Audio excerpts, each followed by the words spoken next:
Lecha, ça se situe, c'est du chapitre numéro 15 des Nombres, au Bemidbar. Pardon, chapitre 13 jusqu'au chapitre 15, verset 41. Voilà, c'est ça. Donc, désolé d'avance pour avancer, pour sauter la paracha. Donc, alors, donc, une partie de cette Torah qui contient l'une des plus grandes leçons des Écritures pour les enfants d'Israël. Donc, on va parler d'un petit morceau qui nous donne une grande enseignance, une grande leçon donc, de l'Éternel. Donc, on va aller ensemble examiner un peu de nombreux faits qui nous aideront à comprendre pourquoi le mauvais rapport de certains hommes et leur acceptation par le peuple ont entraîné l'un des plus grands châtiments qu'Adonai ait jamais infligé à ses enfants. Donc, beaucoup d'enseignements dans cette partie. Il y en a beaucoup.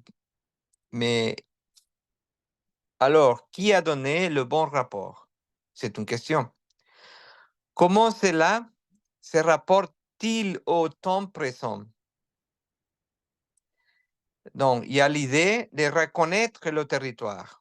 Dans le livre des Nombres, chapitre 13, verset 1, et ensuite, il dit, Adonai parle à Moïse et dit, envoie tes hommes pour explorer le pays de Canaan que je donne aux enfants d'Israël, de chaque tribu de leur père, tu enverras un homme au chef au milieu d'eux. Donc, le peuple d'Israël se trouve enfant devant la terre promise. Adonai ordonne à Moïse d'envoyer un homme de chaque tribu pour rencontrer le pays. Le groupe parcourt le pays et revient avec un rapport. 10 des soi-disant espions trouvent qu'il est impossible d'entrer dans le pays. Ils informent le peuple et une série de murmures et de plaintes commencent qui les amènent à vouloir nommer un chef pour les envoyer en Égypte. Seuls 2 espions, on va dire espions, Calais de la tribu de Juda et Jehoshua de la tribu d'Éphraïm font confiance à la puissance de Dieu, du Dieu d'Israël.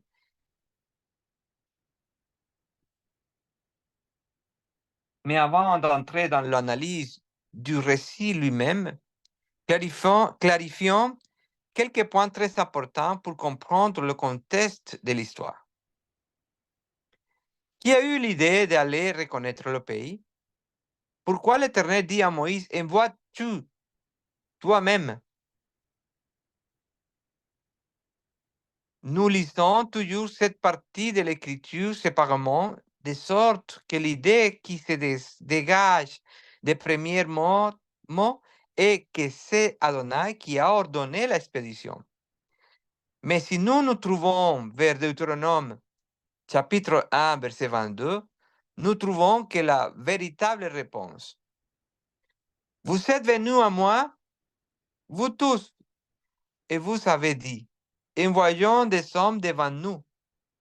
Envoyons des hommes devant nous, afin qu'ils explorent les pays pour nous, et qu'à leur retour, ils nous fassent connaître le chemin par lequel nous monterons et les villes où nous arriverons. Donc, c'est le peuple qui a demandé à Moïse, à Moshe, d'arpenter le pays. Adonai leur a seulement permis le faire. Pourquoi est-ce important? Parce que cette demande constitue en soi en soi-même un manque de foi dans le Dieu Tout-Puissant d'Israël. Le Tout-Puissant avait promis à maintes reprises qu'il remettrait le pays entre leurs mains. En Genèse chapitre 13, verset 15, Genèse chapitre 17, verset 8, en Genèse 28, 13, vous allez trouver la promesse de l'Éternel. Il avait aussi promis de faire disparaître le peuple qui habitait.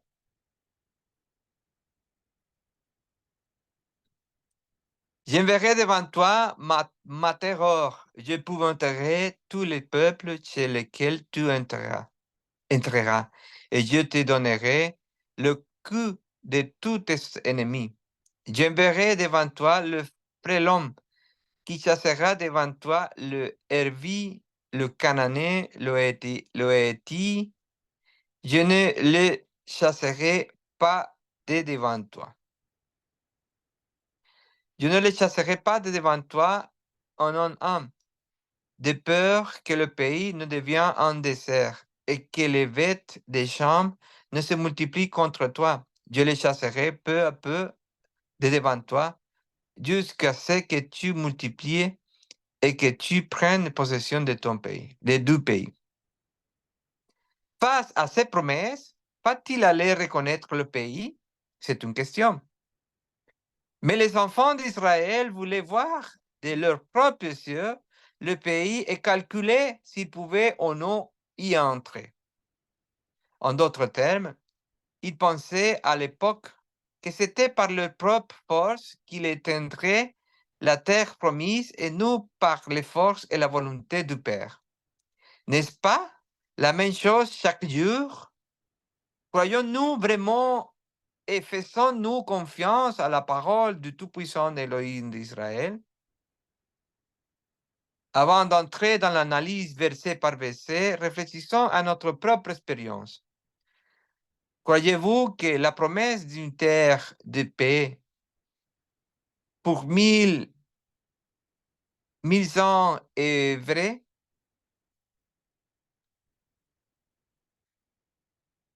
Croyez-vous, comment a dit l'Éternel, qu'Israël, la terre promise, est votre maison? Que nous régnerons, pardon, avec le Messie de Jérusalem au monde? Ou, ou avez-vous entendu le mauvais rapport selon lequel il n'y a pas de terre promise, que nous allons au ciel alors?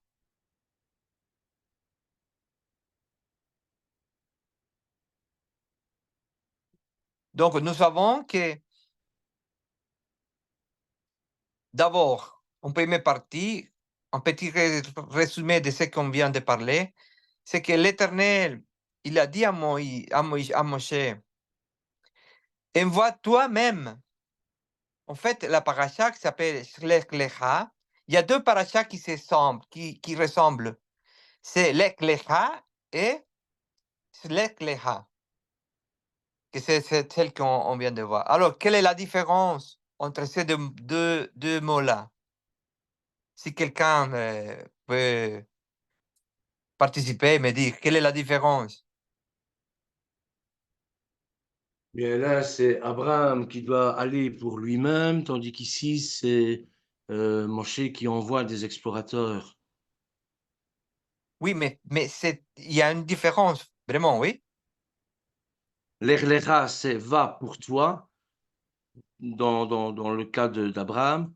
Et l'Erlera, c'est là, envoie en ton nom. Voilà.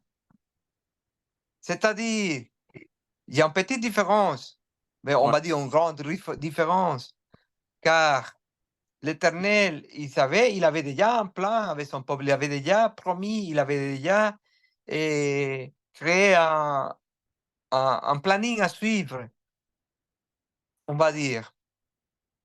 Mais c'était le peuple rebelle qui voulait faire sa propre volonté, oui, demander à Moïse, le peuple qui a demandé à Moïse, et envoie des gens, des espions à cette terre pour voir, en sachant que l'Éternel avait déjà parlé de cette promesse, de cette terre. Donc, il avait plus besoin d'y aller, d'envoyer quelqu'un. Donc, il y avait un manquement de confiance, des fois, à ces paroles, les paroles de l'Éternel. Donc, il dit, vois toi-même, Moïse. Bah, je donne la permission. Des fois, c'est comme, par exemple, dans nos vies, il y a la volonté de l'Éternel absolue dans ma vie, mais il y a aussi la volonté permissive. Donc, c'est pas que c'est sa volonté, il a dit, c'est comme ça qu'il doit marcher, mais des fois, on prend des décisions, mais l'Éternel permet que ça se passe, mais c'est pas sa volonté absolue. Vous voyez un peu la différence? Donc, ici, dans cette paracha, on voit un peuple qui commence à montrer des signes de rébellion, des signes d'inconformité, un peuple euh,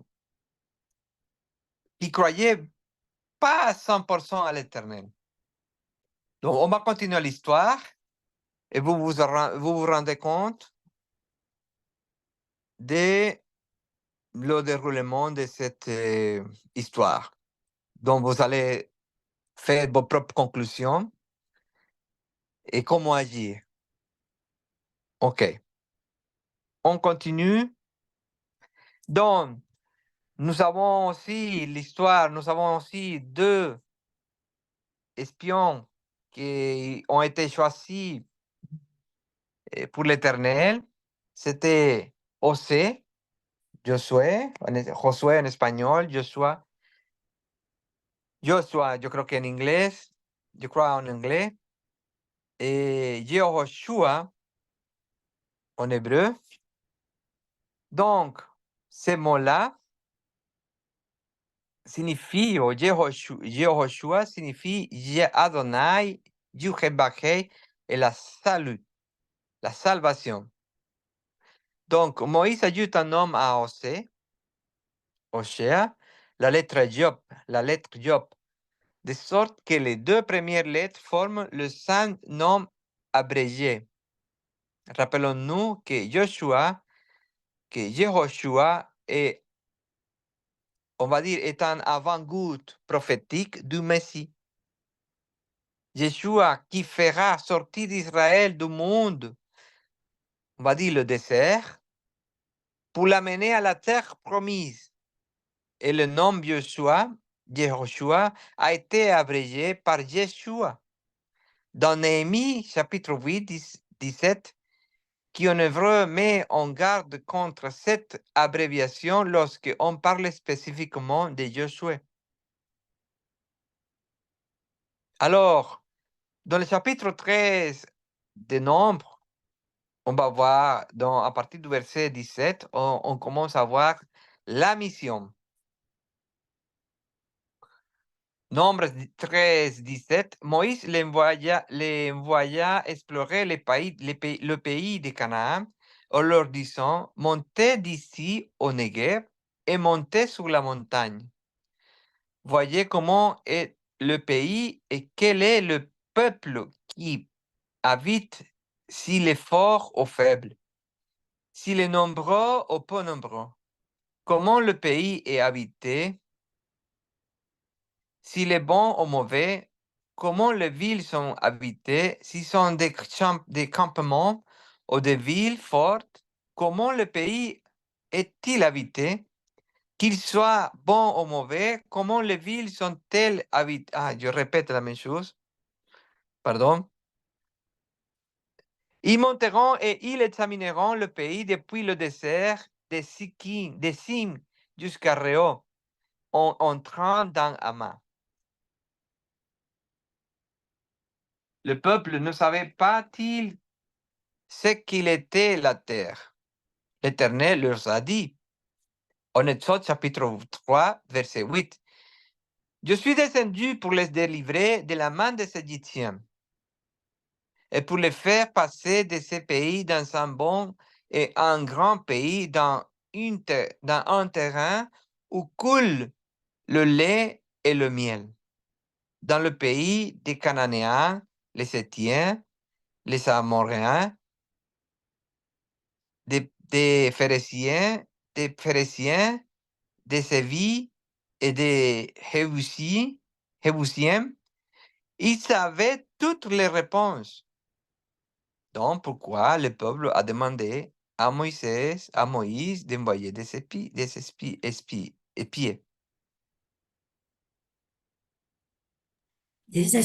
Donc, les espions, hein, dit. Espions. Espions, voilà. Merci beaucoup. OK. Alors,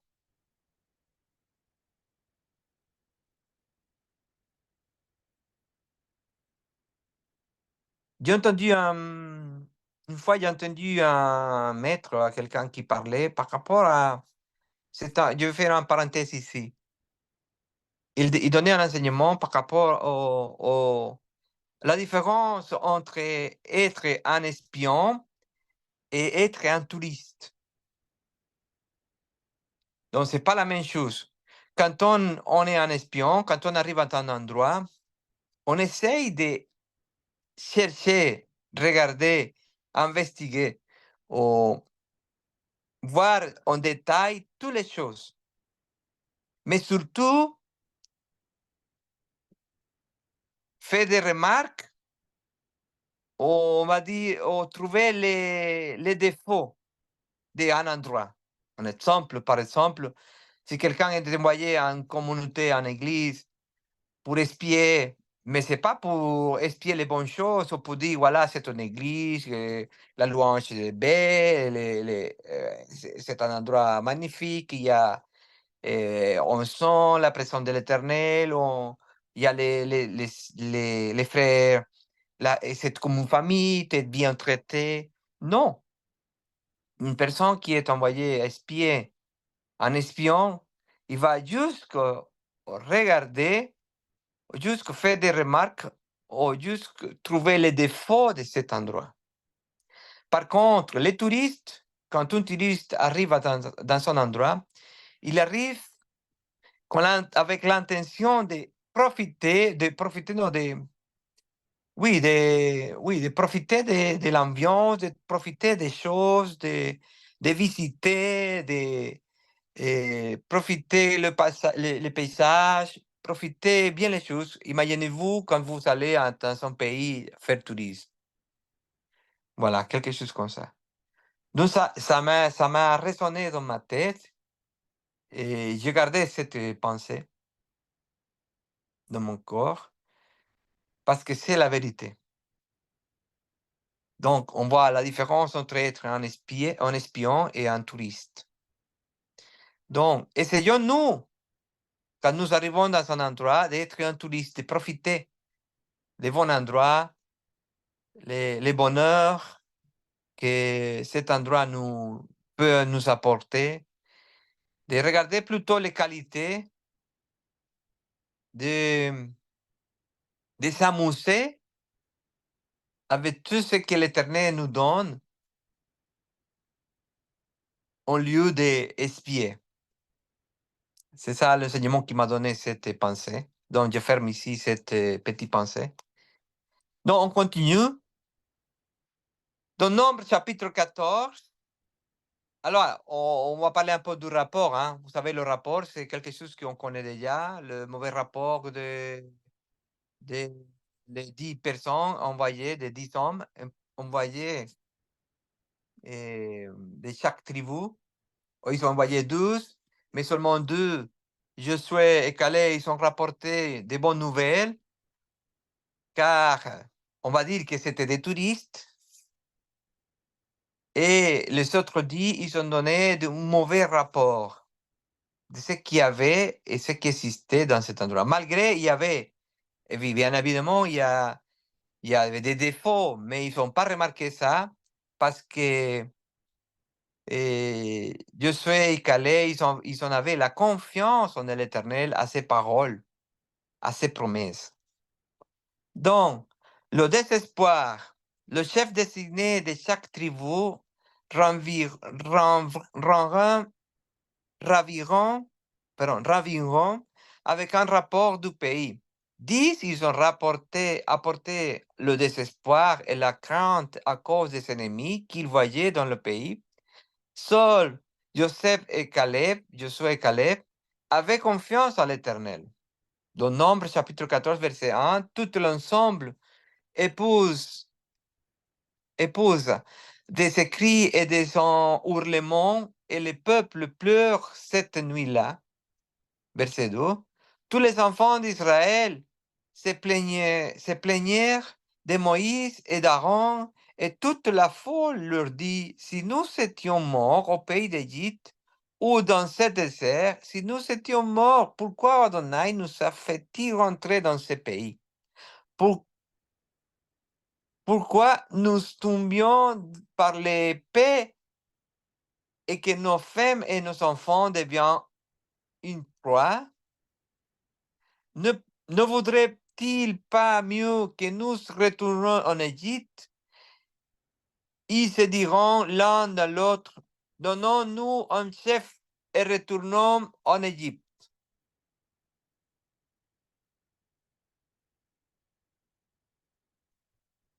Tout ce qui était sera, il n'y a rien de nouveau sous le soleil. Pensez un peu à la fin des temps, à la fin du monde. Faites-vous confiance aux promesses de l'Éternel? C'est une question. Ou essayez-vous de trouver dans vos forces une réponse qui atténuera la peur des événements annoncés? Laissez le Tout-Puissant derrière soi est plus facile qu'on ne l'imagine. Opposition familiale ou sociale, menaces des chefs religieux, revers de fortune ou de maladie, tu peux devenir une raison de penser à retourner en Égypte.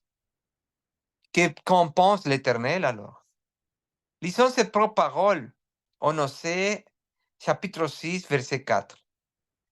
Que te ferai-je, Ephraim? Que te ferai-je, Ephraim? Que te ferai-je, Judas?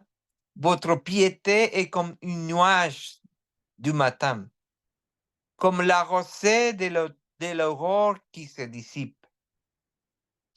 Dans Nombre chapitre, on continue à lire Nombre chapitre 14, verset 5. Moïse et Aaron tomberont sur le visage devant tout l'ensemble des enfants d'Israël. Verset 6, Josué fils de Noum et Caleb fils de Jephunneh, qui étaient de ceux qui avaient exploré le pays, déchirèrent leurs vêtements. Et ils parleront à toute l'assemblée des enfants d'Israël en disant, le pays que nous avons exploré est un très bon pays. Le pays que nous avons parcouru pour l'explorer est un très bon pays. Si Adonai se plaît en nous, il nous fera entrer dans ce pays et il nous le donnera, hein, comme un pays où coule le lait et le miel. Ne vous révoltez donc pas contre Adonai. Ne craignez pas les habitants de ce pays, car nous les mangerons comme du pain. Pardon. Leur défense les a quittés et Adonai est avec nous. Ne les craignez pas. Qu'on a pris Josué et Caleb, que la guerre est à toute puissance et pas à nous. Notre obligation est d'obéir sa promesse et de nous protéger.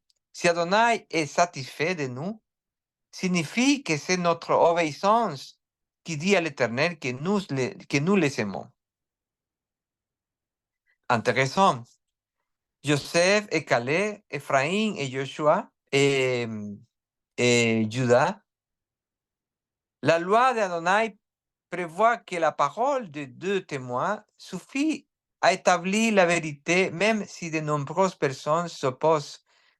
Josué, un Éphraïmite, et Caleb, un Juif, donnent leur aval à la poursuite de la marche vers la terre promise, une fois que la génération qui murmurait est parti, une question.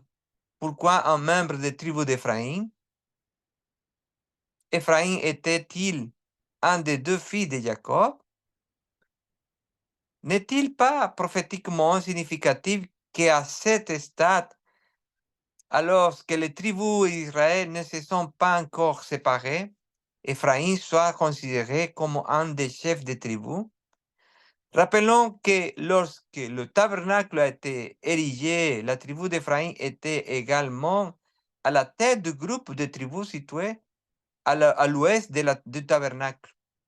Mais mieux encore, en regardant vers la présence et l'avenir, nous trouvons la prophétie d'Ézéchiel chapitre 37, où le Tout-Puissant nous parle du temps où les enfants, pardon, où les ossements desséchés de la maison d'Israël seront ressuscités et où tout Israël, la maison d'Israël, ou d'Éphraïm et la maison de Juda seront unis dans la main d'Adonai pour former une grande puissance armée qui entrera dans la terre promise, une fois que Yeshua reviendra pour régner pour l'éternité. Donc, lisez bien tout le chapitre 37 et regardez le contexte. Donc, Josué et Caleb, qui ont fait un bon rapport sur le pays, sont prophétiquement représentés comme les deux mêmes groupes, Éphraïm et Juda, qui feront un rapport au monde comme les deux témoins de l'Apocalypse et entreront ensemble dans le règne millénaire.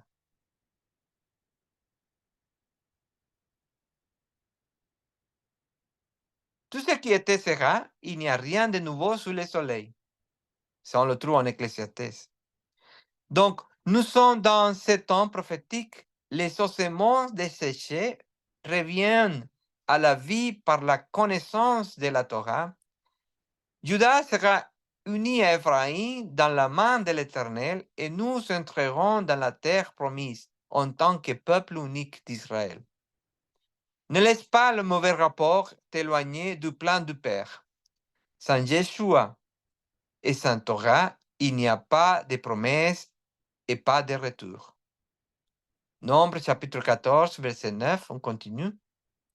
Ne vous révoltez pas contre Adonai et ne craignez pas le peuple de ce pays, car nous les mangerons comme du pain. Il n'y a plus de défense et Adonai est avec nous.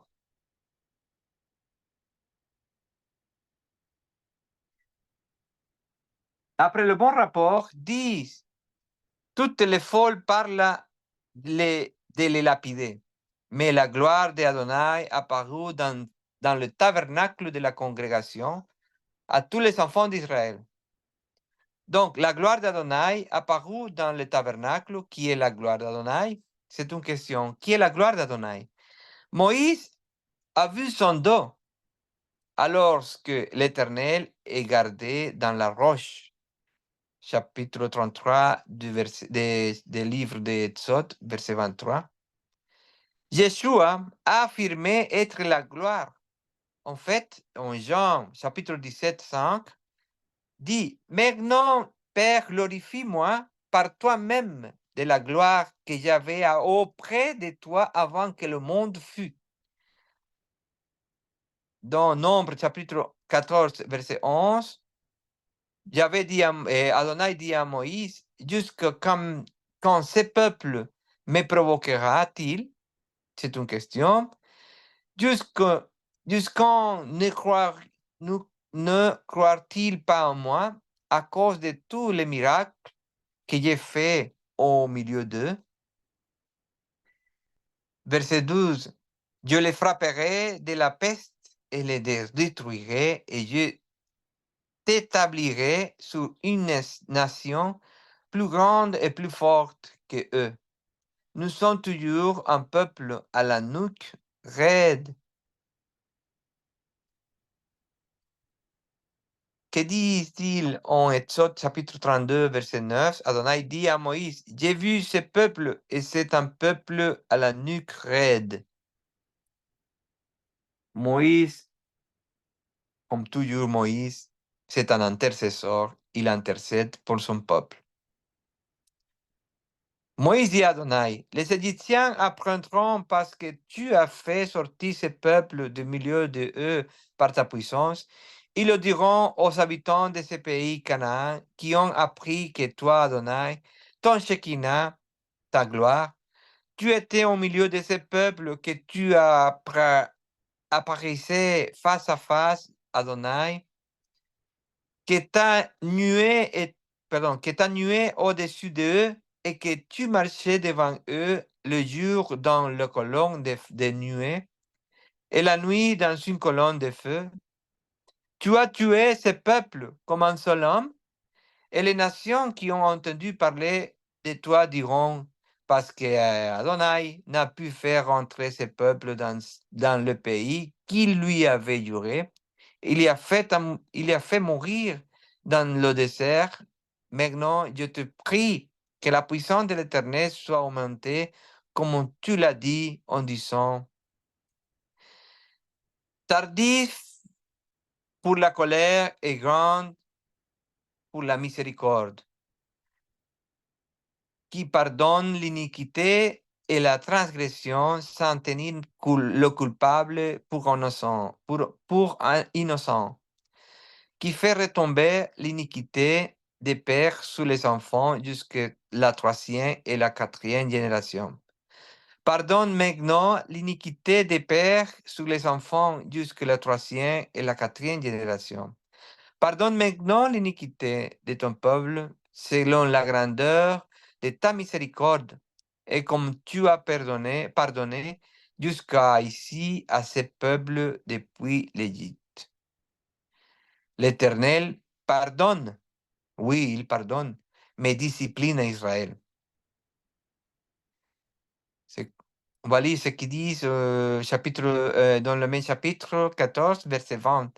Adonai dit, je lui ai pardonné selon ta parole, mais je suis vivant et ma gloire remplit toute la terre.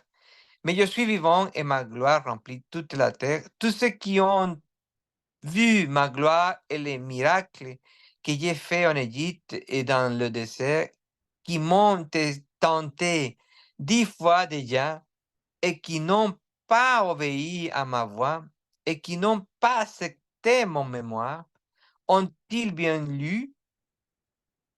Ceux qui connaissaient les signes et qui n'ont pas accepté la Torah, la mère, la parole d'Adonai, la parole vivante, n'entreront pas dans la terre promise.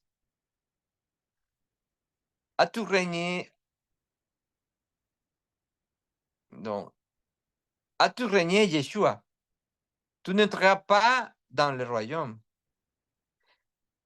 Pardon, la question est la suivante. As-tu régné, Yeshua?